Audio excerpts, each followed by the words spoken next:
पंडित अयोध्यानाथ का देहांत हुआ तो सबने कहा, ईश्वर आदमी को ऐसी ही मौत दे। 4 जवान बेटे थे, एक लड़की। चारों लड़कों के विवाह हो चुके थे, केवल लड़की कुंवारी थी। संपत्ति भी काफी छोड़ी, एक पक्का मकान, 2 बगीचे, कई हजार के गहने और 20,000 नकद।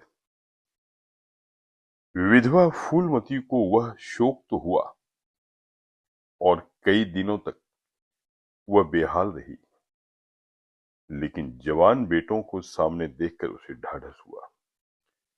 चारों लड़के एक से एक सुशील, चारों बहुएं एक से एक बढ़कर आज्ञाकारिणी। जब वह रात को लेटती तो चारों बारी बारी से उसके पांव दबाती। वह स्नान करके उठती तो साड़ी छांटती। सारा घर उसके इशारे पर चलता था। बड़ा लड़का कमाता एक दफ्तर में 50 रुपए पर नौकर था। छोटा उमानाथ डॉक्टरी पास कर चुका था और कहीं औषधालय खोलने की फिक्र में था। तीसरा दयानाथ बीए में फेल हो गया था और पत्रिकाओं में लेख लिखकर कुछ न कुछ कमा लेता था। चौथा सीतानाथ चारों में सबसे कुशाग्र और होनहार था और अब की साल बीए प्रथम श्रेणी में पास करके एमए की तैयारी में लगा हुआ था। किसी लड़के में वह दुर्व्यसन, वह छैलापन, वह लुटाऊपन न था जो माता पिता को जलाता और कुल मर्यादा को डुबाता है। फूलमती घर की मालकिन थी। गोकी कुंजियां बड़ी बहू के पास रहती थी। बुढ़िया में वह अधिकार प्रेम न था जो वृद्ध जनों को कटु और कलहशील बना दिया करता है, किंतु उसकी इच्छा के बिना कोई बालक मिठाई तक न मंगा सकता था। संध्या हो गई थी। पंडित को मरे आज 12वां दिन था। कल 13वीं है। ब्रह्म भोज होगा, बिरादरी के लोग निमंत्रित होंगे। उसी की तैयारियां हो रही थी। फूलमती अपनी कोठरी में बैठी देख रही थी कि पल्लेदार बोरे में आटा लाकर रख रहे हैं, घी के टिन आ रहे हैं, शाक भाजी के टोकरे, शक्कर की बोरियां, दही के मटके चले आ रहे हैं। महापात्र के लिए दान की चीजें लाई गईं, बर्तन, कपड़े, पलंग, बिछावन, छाते, जूते, छड़ियां, लालटेनें आदि, किंतु फूलमती को कोई चीज नहीं दिखाई गई। नियमानुसार ये सब सामान उसके पास आने चाहिए थे। वह प्रत्येक वस्तु को देखती, उसे पसंद करती, उसकी मात्रा में कमी बेसी का फैसला करती। वह इन चीजों को भंडारे में रखा जाता। क्यों उसे दिखाने और उसकी राय लेने की जरूरत नहीं समझी गई? अच्छा, वह आटा 3 ही बोरा क्यों आया? उसने तो 5 बोरों के लिए कहा था। घी भी 5 ही कनस्तर है, उसने तो 10 कनस्तर मंगाए थे। इसी तरह शाक भाजी, शक्कर, दही आदि में भी कमी की गई होगी। किसने उसके हुक्म में हस्तक्षेप किया? जब उसने एक बात तय कर दी, तब किसे उसको घटाने बढ़ाने का अधिकार है? आज 40 वर्षों से घर के प्रत्येक मामले में फूलमती की बात सर्वमान्य थी। उसने 100 कहा तो 100 खर्च किए, 1 कहा तो 1। किसी ने मीन मेख न की। यहां तक कि पंडित अयोध्यानाथ भी उसकी इच्छा के विरुद्ध कुछ न करते थे। पर आज उसकी आंखों के सामने प्रत्यक्ष रूप से उसके हुक्म की उपेक्षा की जा रही है। इसे वह क्यों कर स्वीकार कर सकती? कुछ देर तक तो वह जब्त किए बैठी रही, पर अंत में न रहा गया। स्वायत्त शासन उसका स्वभाव हो गया था। वह क्रोध से भरी हुई आई और कामतानाथ से बोली, क्या आटा 3 ही बोरे लाए? मैंने तो 5 बोरे के लिए कहा था, और घी भी 5 ही टिन मंगवाए। तुम्हें याद है, मैंने 10 कनस्तर कहा था। किफायत को मैं बुरा नहीं समझती, लेकिन जिसने यह कुआं खोदा उसी की आत्मा पानी को तरसे, यह कितनी लज्जा की बात है। कामतानाथ ने क्षमा याचना न की, अपनी भूल स्वीकार न की, लज्जित भी नहीं हुआ।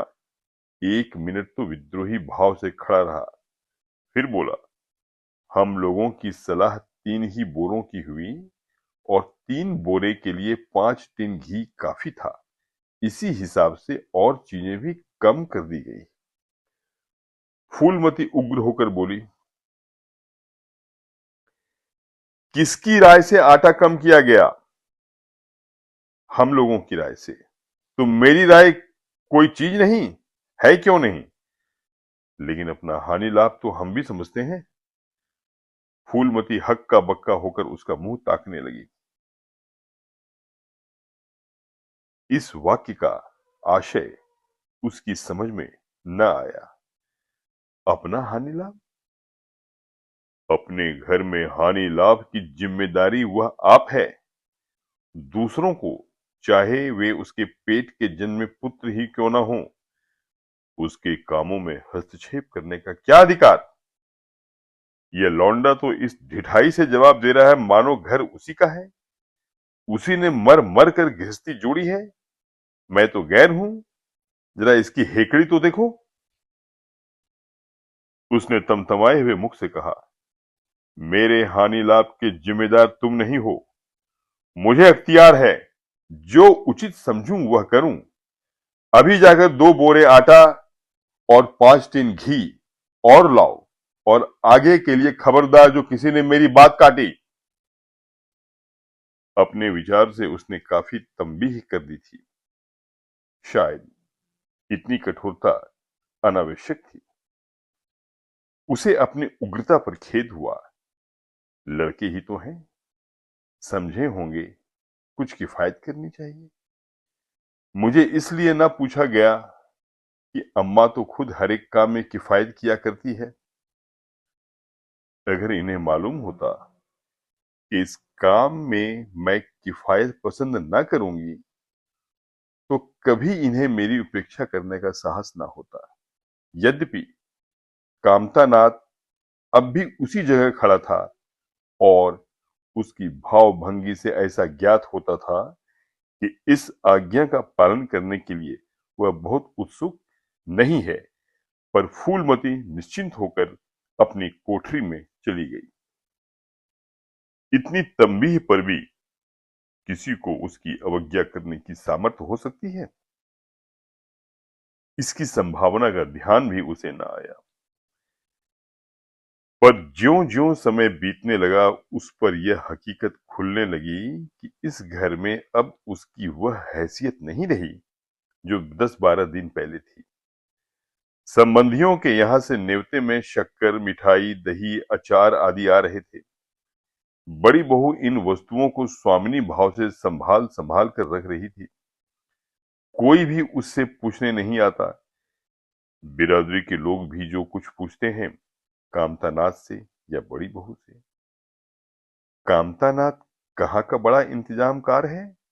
रात दिन भंग पिए पड़ा रहता है, किसी तरह रो धोकर दफ्तर चला जाता है। उससे भी महीने में 15 नागों से कम नहीं होते।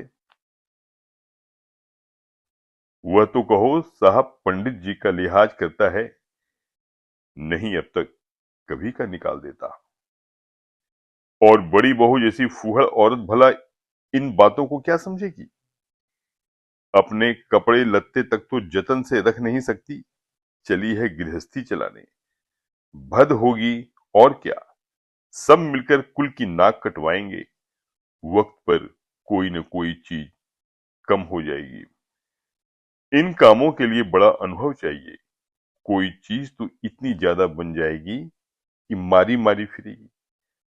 कोई चीज इतनी कम बनेगी कि किसी पत्तल पर पहुंचेगी, किसी पर नहीं। आखिर इन सबों को हो क्या गया है? अच्छा, बहू तिजोरी क्यों खोल रही है? वह मेरी आज्ञा के बिना तिजोरी खोलने वाली कौन होती है? कुंजी उसके पास है अवश्य, लेकिन जब तक मैं रुपए ना निकलवाऊं तिजोरी नहीं खुलती। आज तो इस तरह खोल रही है मानो मैं कुछ हूं ही नहीं। यह मुझसे न बर्दाश्त होगा। वह झमक कर उठी और बहू के पास जाकर कठोर स्वर में बोली, तिजोरी क्यों खोलती हो? मैंने तो खोलने को नहीं कहा। बड़ी बहू ने निसंकोच भाव से उत्तर दिया, बाजार से सामान आया है तो दाम न दिया जाएगा? कौन चीज किस भाव से आई है और कितनी आई है यह मुझे कुछ नहीं मालूम। जब तक हिसाब किताब ना हो जाए रुपये कैसे दिए जाएं? हिसाब किताब सब हो गया है। किसने किया? अब मैं क्या जानूं किसने किया? जाकर मर्दों से पूछो।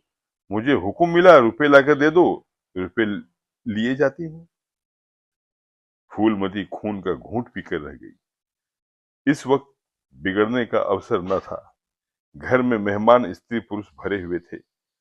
अगर इस वक्त उसने लड़कों को डांटा तो लोग यही कहेंगे कि इनके घर में पंडित जी के मरते ही फूट पड़ गई। दिल पर पत्थर रखकर फिर अपनी कोठरी में चली गई। जब मेहमान विदा हो जाएंगे तब वह एक एक की खबर लेगी।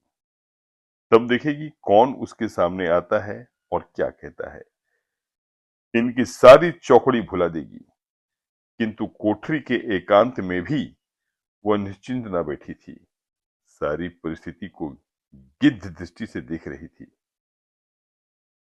कहाँ सत्कार का कौन सा नियम भंग होता है, कहाँ मर्यादाओं की उपेक्षा की जाती है। भोज आरंभ हो गया।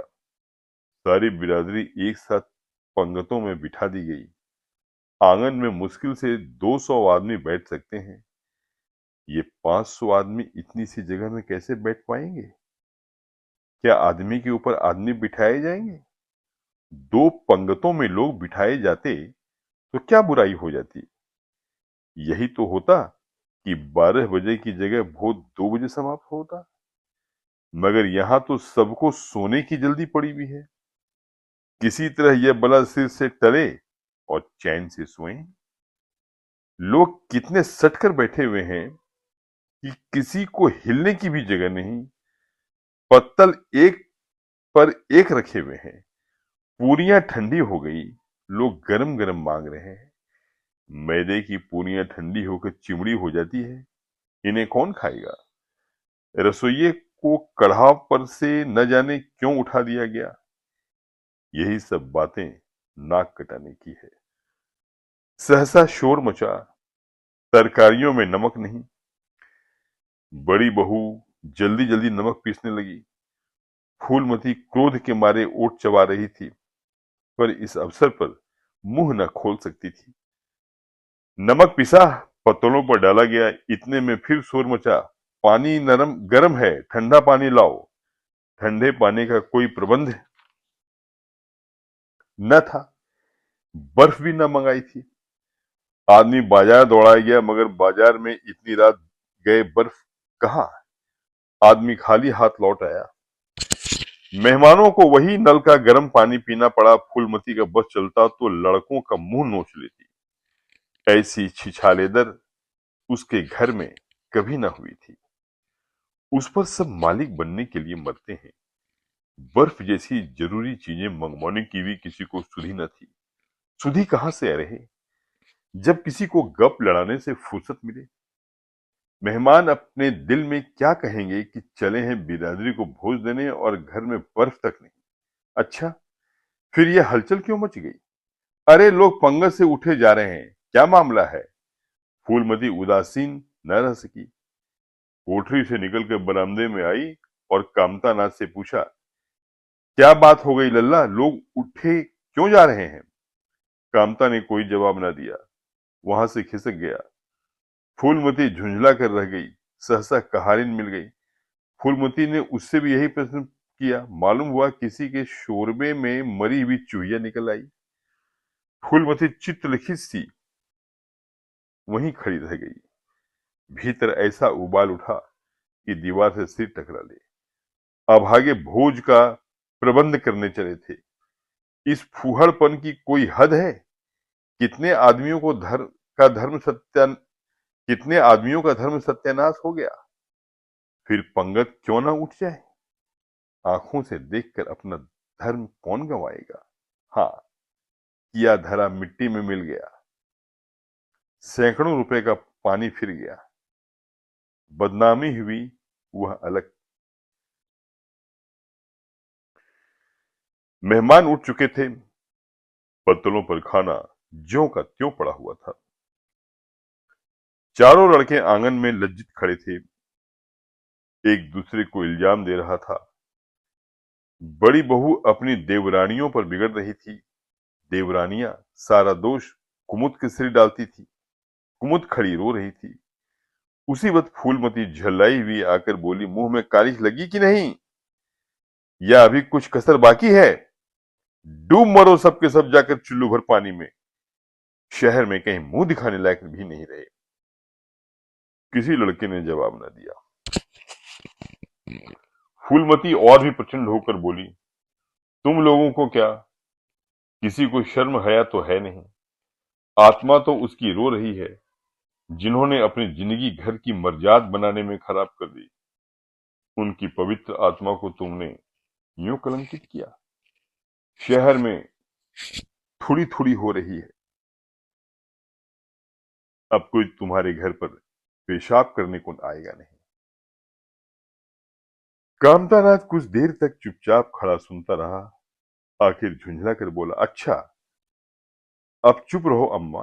भूल हुई, हम सब मानते हैं, बड़ी भयंकर भूल हुई। लेकिन क्या अब उसके लिए घर के प्राणियों को हलाल कर डालोगी? सभी से भूलें होती है। आदमी पछता कर रह जाता है। किसी की जान तो नहीं मारी जाती। बड़ी बहू ने अपनी सफाई दी। हम क्या जानते थे कि कुमुद से इतना सा काम भी ना होगा। इन्हें चाहिए था कि देखकर तरकारी कढ़ाव में डालती, टोकरी उठाकर कढ़ाव में डाल दी।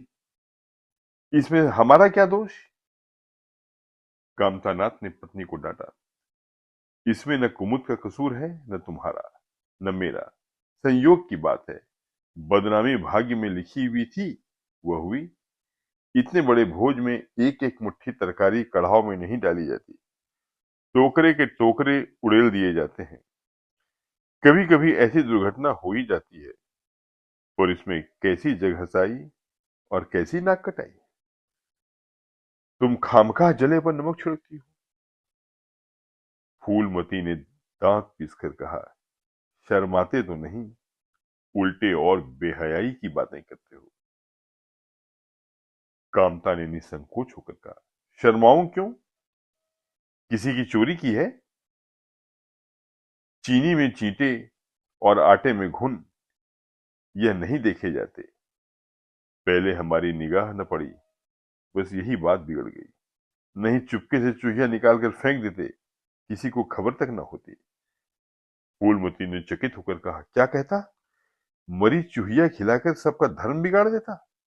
कामता हंसकर बोला, क्या पुराने जमाने की बात करती हो अम्मा? इन बातों से धर्म नहीं जाता। ये धर्मात्मा लोग जो पत्तल पर से उठ गए हैं, उनमें से ऐसा कौन है जो भेड़ बकरी का मांस न खाता हो? तालाब के कछुए और घोंघे तक तो किसी से बचते नहीं। जरा सी चूहिया में क्या रखा था? फूलमती को ऐसा प्रतीत हुआ कि अब प्रलय आने में बहुत देर नहीं है। जब पढ़े लिखे आदमियों को मन में ऐसे अधार्मिक भाव आने लगे, तो फिर धर्म की भगवान ही रक्षा करे। अपना सा मुंह लेकर चली गई।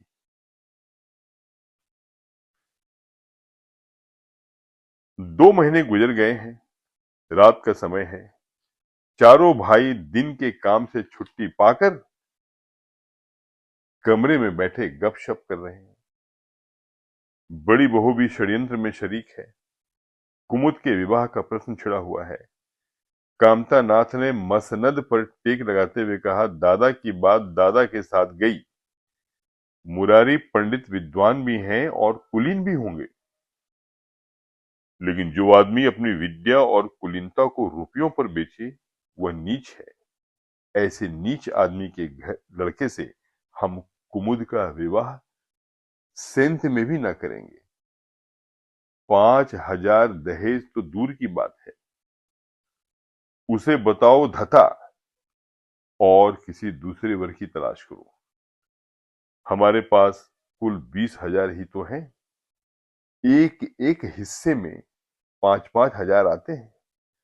5,000 दहेज में दे दें और 5,000 नेक न्योछावर बाजे गाजे में उड़ा दें तो फिर हमारी तो बधिया ही बैठ जाएगी। उमानाथ बोले, मुझे अपना औषधालय खोलने के लिए कम से कम 5,000 की जरूरत है। मैं अपने हिस्से में से एक पाई भी नहीं दे सकता। फिर खुलते ही आमदनी तो होगी नहीं, कम से कम साल भर घर से खाना पड़ेगा। दयानाथ एक समाचार पत्र देख रहे थे। आंखों से ऐनक उतारते हुए बोले, मेरा विचार भी एक पत्र निकालने का है। प्रेस और पत्र में कम से कम 10,000 की कैपिटल चाहिए। 5,000 मेरे रहेंगे तो कोई न कोई साझेदार 5,000 का मिल जाएगा। पत्रों में लेख लिख कर मेरा निर्वाह नहीं हो सकता। कामतानाथ ने सिर हिलाते हुए कहा, अजी राम भजो, सेंत में कोई लेख छापता नहीं, रुपए कौन दिए देता है। दयानाथ ने प्रतिवाद किया, नहीं, ये बात तो नहीं है। मैं तो कहीं भी बिना पेशगी पुरस्कार लिए नहीं लिखता। कामता ने जैसे अपने शब्द वापस लिए, तुम्हारी बात मैं नहीं कहता भाई, तुम तो थोड़ा बहुत मार लेते हो, लेकिन सबको तो नहीं मिलता। बड़ी बहू ने श्रद्धा भाव से कहा, क्या भाग्यवान हो तो दरिद्र घर में भी सुखी रह सकती, अभागी हो तो राजा के घर में भी रोएगी। यह सब नसीबों का खेल है। कामतानाथ ने स्त्री की ओर प्रशंसा भाव से देखा, फिर इसी साल हमें सीता का विवाह भी करना है। सीतानाथ सबसे छोटा था। सिर झुकाए भाइयों की स्वार्थ भरी बातें सुन सुनकर कुछ कहने के लिए उतावला हो रहा था। अपना नाम सुनते ही बोला, मेरे विवाह की आप लोग चिंता न करें। मैं जब तक किसी धंधे में न लग जाऊं विवाह का नाम भी न लूंगा। और सच पूछिए तो मैं विवाह करना नहीं चाहता। देश को इस समय बालकों की जरूरत नहीं, काम करने वालों की जरूरत है। मेरे हिस्से के रुपए आप कुमुद के विवाह में खर्च कर दें। सारी बातें तय हो जाने के बाद यह उचित नहीं कि पंडित मुरारी लाल से संबंध तोड़ लिया जाए। उमा ने तीव्र स्वर में कहा, 10,000 कहां से आएंगे। सीता ने डरते हुए कहा, मैं तो अपने हिस्से के रुपए देने को कहता हूं। और शेष मुरारी लाल से कहा जाए कि दहेज में कुछ कमी कर दे। वह इतने स्वार्थांध नहीं है कि इस अवसर पर कुछ बल खाने को तैयार न हो जाए। अगर वह 3,000 में संतुष्ट हो जाए तो 5,000 में विवाह हो सकता है। उमा ने कामतानाथ से कहा, सुनते हैं भाई साहब इनकी बातें। दयानंद बोल उठे, तो इसमें आप लोगों का क्या नुकसान है। यह अपने रुपए दे रहा है, खर्च कीजिए। मुरारी पंडित से हमारा कोई बैर नहीं। मुझे तो इस बात से खुशी हो रही है कि भला इसमें कोई तो त्याग करने योग्य है। इन्हें तत्काल रुपए की जरूरत नहीं, सरकार से वजीफा पाते ही हैं। पास होने पर कहीं न कहीं जगह मिल जाएगी। हम लोगों की हालत तो ऐसी नहीं है। कामतानाथ ने दूरदर्शिता का परिचय दिया, नुकसान की एक ही कही, हम में से एक को कष्ट हो तो क्या और लोग बैठे देखेंगे। ये अभी लड़के हैं, इन्हें क्या मालूम समय पर 1 रुपया 1 लाख का काम करता है। कौन जानता है, कल इन्हें विलायत जाकर पढ़ने के लिए सरकारी वजीफा मिल जाए, ये सिविल सर्विस में आ जाए। उस वक्त सफर की तैयारियों में 4-5 हजार लग जाएंगे। तब किसके सामने हाथ फैलाते फिरेंगे? मैं ये नहीं चाहता कि दहेज के पीछे इनकी जिंदगी नष्ट हो जाए। इस तर्क ने सीतानाथ को भी तोड़ दिया। सकुचाता हो बोला, हाँ, यदि ऐसा हुआ तो बेशक मुझे रुपए की जरूरत होगी। क्या ऐसा होना असंभव है? असंभव तो मैं नहीं समझता, लेकिन कठिन अवश्य है। वजीफे उन्हें मिलते हैं जिनके पास सिफारिशें होती हैं, मुझे कौन पूछता है? कभी कभी सिफारिशें धरी रह जाती हैं और बिना सिफारिश वाले बाजी मार ले जाते हैं। तो आप जैसा उचित समझें, मुझे यहां तक मंजूर है कि चाहे मैं विलायत न जाऊं पर कुमुद अच्छे घर जाए। कामतानाथ ने निष्ठा भाव से कहा, अच्छा घर दहेज देने से नहीं मिलता भैया।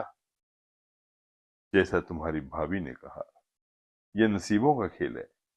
मैं तो चाहता हूं कि मुरारी लाल को जवाब दे दिया जाए और कोई ऐसा वर खोजा जाए जो थोड़े में राजी हो जाए। इस विवाह में मैं 1,000 से ज्यादा नहीं खर्च कर सकता। पंडित दीनदयाल कैसे हैं? उमा ने प्रसन्न होकर कहा, बहुत अच्छे। एमए, बीए न सही, जजमानी से अच्छी आमदनी है। दयानाथ ने आपत्ति की, अम्मा से भी तो पूछ लेना चाहिए। कामतानाथ को इसकी कोई जरूरत न मालूम हुई। बोले, उनकी तो जैसे बुद्धि ही भ्रष्ट हो गई है। वही पुराने युग की बातें। मुरारी लाल के नाम पर उधार खाए बैठी हैं। यह नहीं समझती कि वह जमाना नहीं रहा। उनको तो बस कुमुद कुमारी पंडित के घर जाए, चाहे हम लोग तबाह हो जाएं। उमा ने एक शंका उपस्थित की, अम्मा, अपने सब गहने कुमुद को दे देंगी, देख लीजिएगा। कामतानाथ का स्वार्थ नीति से विद्रोह न कर सका। बोले, गहनों पर उनका पूरा अधिकार है। यह उनका स्त्री धन है, जिसे चाहे दे सकती हैं। उमा ने कहा, स्त्री धन है तो क्या वह उसे लुटा देगी? आखिर वह भी तो दादा की ही कमाई है। किसी की कमाई हो, स्त्री धन का उनका पूरा अधिकार है। ये कानूनी गोरख धंधे हैं। 20,000 में तो 4 रिश्तेदार हों, 20,000 में तो 4 हिस्सेदार हों और 10,000 के गहने अम्मा के पास रह जाएं। देख लेना, इन्हीं के बल पर वह कुमुद का विवाह मुरारी पंडित के घर करेंगी। उमानाथ इतनी बड़ी रकम को इतनी आसानी से नहीं छोड़ सकता। वह कपट नीति में कुशल है। कोई कौशल रचकर माता से सारे गहने ले लेगा। उस वक्त उस वक्त तक कुमुद के विवाह की चर्चा करके फूलमती को भड़काना उचित नहीं। उमानाथ ने सिर हिलाकर कहा, गहने 10,000 से कम के ना होंगे। कामतानाथ अविचलित स्वर में बोले, कितने ही के हों, मैं अनीति में हाथ नहीं डालना चाहता। तो आप अलग बैठिए। हाँ, बीच में भांजी न मारिएगा। मैं अलग रहूंगा और तुम सीता, मैं भी अलग रहूंगा। लेकिन जब दयानाथ से यही प्रश्न किया गया तो वह उमानाथ से सहयोग करने को तैयार हो गया। 10,000 में 2,500 तो उसके होंगे। इतनी बड़ी रकम के लिए यदि कुछ कौशल भी करना पड़े तो क्षम्य है।